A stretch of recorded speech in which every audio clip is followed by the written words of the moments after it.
एक जमाने की बात है, एक विशाल फुसफुसाते जंगल के बीचों बीच डॉक्टर जॉन डूलिटल नाम के एक दयालु व्यक्ति रहते थे। डॉक्टर डूलिटल कोई साधारण सज्जन नहीं थे।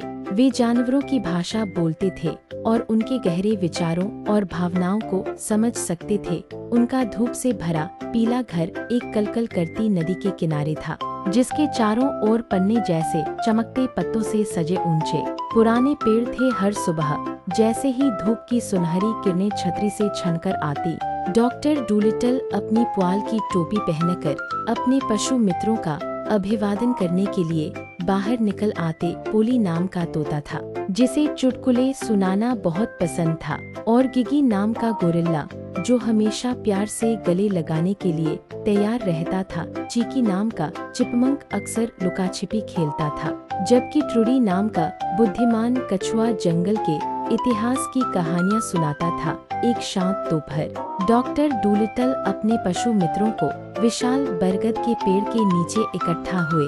आज उन्होंने आंखों में चमक के साथ घोषणा की, हम उस पौराणिक गायन झरनों को खोजने के लिए एक शानदार साहसिक कार्य पर निकलेंगे, जिनके बारे में जंगल फुसफुसाता है। उत्साह से पोली फड़फड़ाई और चिल्लाई, मैंने सुना है कि झरने उन लोगों को शांति प्रदान करते हैं जो उनका गीत सुनते हैं। साथ मिलकर वे उस कमचलने वाले रास्ते पर चल पड़े, जिसमें डॉक्टर डूलिटल उनका नेतृत्व कर रहे थे। यात्रा प्रकृति के रंगों और ध्वनियों से भरी हुई थी।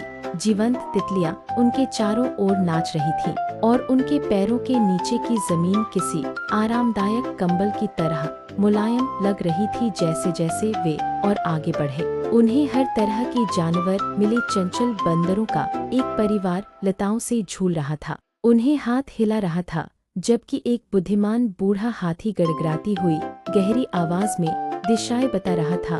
इंद्रधनुष जैसे पंखों वाला एक शानदार पक्षी मैक्स मैको उनके साथ आ गया और झरनों तक जाने वाले गुप्त रास्ते पर ले जाने का वादा किया। याद रखें, धैर्य और दयालुता किसी भी यात्रा का मूल है, डॉक्टर डूलिटल ने अपने दोस्तों से फुसफुसाते हुए कहा, और उनके शब्दों की गर्माहट को महसूस करते हुए उन्होंने खुशी से सिर हिलाया। सूरज डूब रहा था, आसमान नारंगी और गुलाबी रंगों में रंग रहा था।